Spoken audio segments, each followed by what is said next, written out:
Hello hi friends, ನಾನು ನಿಮ್ಮ ಗಲಿ food Shankar. ಇವತ್ತಿನ ರೆಸಿಪಿ ಏನಂದರೆ ಜ್ಯೂಸ್ ಮಾಡೋಣ. ಒಂದು ನೇರಳೆ ಶರ್ಬತ್ ಯಾವ ಥರ ಮಾಡೋದು ಅಂತ. ನಾನಿಲ್ಲಿ ಅರ್ಧ ಕೆ ಜಿ ನೇರಳೆ ತಂದಿದ್ದೀನಿ. ಅರ್ಧ ಕೆ ಜಿ ನೇರಳೆಗೆ ಒಂದು 2 ಏಲಕ್ಕಿ ಹಾಕಿ ಚೆನ್ನಾಗಿ ಬೇಯಿಸ್ಕೊತಾ ಇದ್ದೀನಿ. ಅಂದರೆ ಒಂದು 5ರಿಂದ 6 ನಿಮಿಷ ತನಕ ಹಿಂಗೆ ಒಂದು ಕುದಿ ಬರಬೇಕು. ಒಟ್ಟಿನಲ್ಲಿ ಒಂದು ಕುದಿ ಬರೋ ಗಂಟೆ ಬೇಯಿಸ್ಕೋಬೇಕಾಗುತ್ತೆ. ಒಂದು ಕುದಿ ಬಂದಾದಮೇಲೆ ನೇರಳೆಣ್ಣು ಸ್ವೀಟಾಗಿತ್ತು, ಹುಳಿ ಆಯಿತು ನೋಡಿ ಸಕ್ಕರೆನ ಅಡ್ಜಸ್ಟ್ ಮಾಡ್ಕೊಳ್ಳಿ. ಸ್ವಲ್ಪ ಹುಳಿ ಇದ್ದರೆ ಒಂದು 2 ಸ್ಪೂನ್ ಜಾಸ್ತಿ ಹಾಕೊಳ್ಳಿ. ಮೀಡಿಯಮ್ ಹುಳಿ ಇದ್ದರೆ ನಾನಿಲ್ಲಿ 4 ಸ್ಪೂನ್ ಹಾಕತ್ತಿದ್ದೀನಿ ಸಕ್ಕರೆನ. ಅಂದರೆ ಒಂದು 50 ಗ್ರಾಮಷ್ಟು ಸಕ್ಕರೆ ಹಾಕತ್ತಿದ್ದೀನಿ.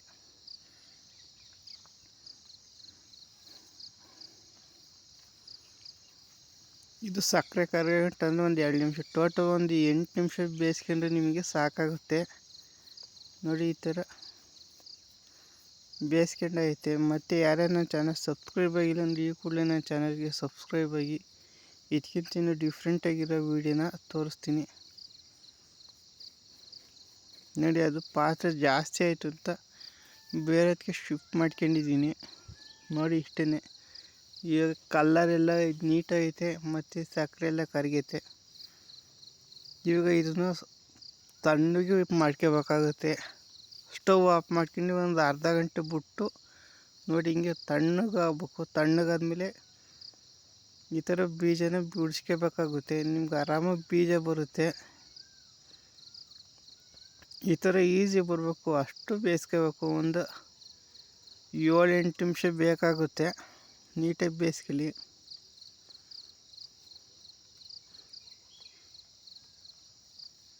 ಎಲ್ಲನೂ ಬೀಜ ಎಲ್ಲನೂ ಹಿಂಗೆ ಹಾಕಿದ್ದೀನಿ. ನೆಕ್ಸ್ಟ್ ಅದಕ್ಕೆ ಸ್ವಲ್ಪ ನೀರು ಆ್ಯಡ್ ಮಾಡ್ಕೊಂಡು ಹಿಂಗೆ ಕೈಯಲ್ಲಿ ಕಿಚ್ಕೊಂತ ಕಿವುಚಬೇಕು. ಯಾವುದೇ ಕಾರಣಕ್ಕೂ ಮಿಕ್ಸಲ್ಲಿ ಗ್ರೈಂಡರ್ ಮಾಡೋಕ್ಕೋಗ್ಬೇಡಿ. ಈ ಥರ ನೀವು ಕೈಲೇ ಕಿವುಚ್ಕೋಬೇಕಾಗುತ್ತೆ. ಒಂದು 2-3 ನಿಮಿಷ ನೀಟಾಗಿ ಕಿವುಚ್ಕೊಳ್ಳಿ. ಅದು ರಸ ನೀರಿಗೆ ಮಿಕ್ಸ್ ಆಗಬೇಕು ಅದಕ್ಕೆ. ಮತ್ತು ಯಾರೇ ನನ್ನ ಚಾನಲ್ಗೆ ಸಬ್ಸ್ಕ್ರೈಬ್ ಆಗಿಲ್ಲ ಅಂದರೆ ಈ ಕೂಡಲೇ ನನ್ನ ಚಾನಲ್ಗೆ ಸಬ್ಸ್ಕ್ರೈಬ್ ಆಗಿ. ಇನ್ನೂ ಡಿಫ್ರೆಂಟಾಗಿರೋ ವೀಡಿಯೋನ ತರ್ತೀನಿ. ಮಾಮೂಲಿ ಜ್ಯೂಸ್ ಅಂದರೆ ಆ ಥರ ಗ್ರೈಂಡ್ ಮಾಡ್ಕೊತೀರ, ಶರ್ಬತ್ತು ಅಂದರೆ ಈ ಥರ ಬರುತ್ತೆ ಅಷ್ಟೇ. ನೀವು ವ್ಯತ್ಯಾಸ ಇನ್ನೇನೂ ಇಲ್ಲ. ಅದಕ್ಕಿಂತ ಇದು ಸ್ವಲ್ಪ ಟೇಸ್ಟ್ ಚೆನ್ನಾಗಿರುತ್ತೆ ಅಷ್ಟೇ. ನಿಮ್ಗೆ ಯಾವ್ದಾದ್ರು ರೆಸಿಪಿ ಬೇಕು ಅಂದರೆ ಕಾಮೆಂಟ್ ಬಾಕ್ಸಲ್ಲಿ ಕಾಮೆಂಟ್ ಮಾಡಿ. ಆ ರೆಸಿಪಿನ ಆದಷ್ಟು ನಾನು ನಿಮಗೆ ತಿಳಿಸೋಕ್ಕೆ ಪ್ರಯತ್ನ ಪಡ್ತೀನಿ.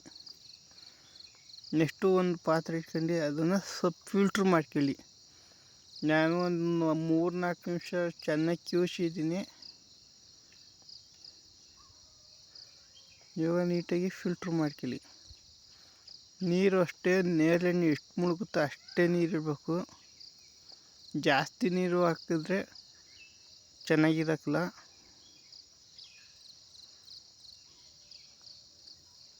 ನೋಡಿ ಈ ಥರ ಒಂದು ಸ್ಪೂನ್ ಸಹಾಯದಿಂದ ಈ ಥರ ಪ್ರೆಸ್ ಮಾಡ್ಕೊಳ್ಳಿ.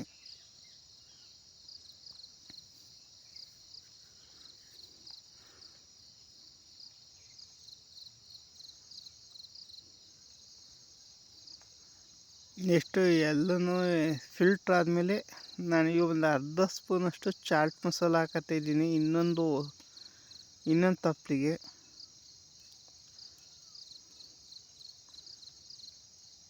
ಒಂದು 1/4 ಲೀಟ್ರಷ್ಟು ನೀರು ಹಾಕತ್ತಾಯಿದ್ದೀನಿ. ಅಲ್ಲಿ 3/4 ಲೀಟ್ರ್ ನೀರು ಹಾಕಿದ್ದೀನಿ. 3/4 ಲೀಟ್ರ್ ನೀರು ಹಾಕಿದ್ದೀನಿ. ಇಲ್ಲಿ 1/4 ಲೀಟ್ರ್, 1 ಲೀಟ್ರ್ ನೀರು. 3/4 ಕೆ ಜಿ 1 ಕೆ ಜಿ ನೇರಳೆ ತಗೊಂಡಿದ್ದೀನಿ. ಅದಕ್ಕೆ 1 ಲೀಟ್ರ್ ನೀರು ಹಾಕತ್ತಾಯಿದ್ದೀನಿ. ಆ ಥರ 1 to ಡಬಲ್ ನೀರು ಇರುತ್ತೆ ಅಷ್ಟೇ. ಆಮೇಲೆ ಒಂದು 2 ಸತಿ ಈ ಥರ ನೀಟಾಗಿ ಮಿಕ್ಸ್ ಮಾಡ್ಕೊಳ್ಳಿ ಅಷ್ಟೇ.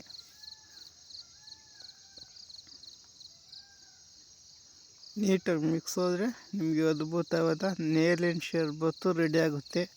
ಇದೇ ಥರ ಇನ್ನೂ ಡಿಫ್ರೆಂಟಾಗಿರೋ ವೀಡಿಯೋನ ನಿಮ್ಮ ಮುಂದೆ ತರ್ತೀನಿ. ನೀವು ಮಾಡಬೇಕಾಗಿರೋದು ನನ್ನ ಚಾನಲ್ಗೆ ಸಬ್ಸ್ಕ್ರೈಬ್ ಮಾಡಿ. ಇದಕ್ಕಿಂತ ಡಿಫ್ರೆಂಟಾಗಿರೋ ವೀಡಿಯೋನ ತರ್ತೀನಿ. ನೀವು ಕಾಮೆಂಟ್ ಬಾಕ್ಸಲ್ಲಿ ಕಾಮೆಂಟ್ ಮಾಡಿ. ಆ ರೆಸಿಪಿನ ಆದಷ್ಟು ಟ್ರೈ ಮಾಡ್ತೀನಿ, ಅಪ್ಲೋಡ್ ಮಾಡ್ತೀನಿ. ಸಿಗೋಣ ನೆಕ್ಸ್ಟ್ ವಿಡಿಯೋದಲ್ಲಿ. ಎಲ್ಲರಿಗೂ take care, bye bye, see you.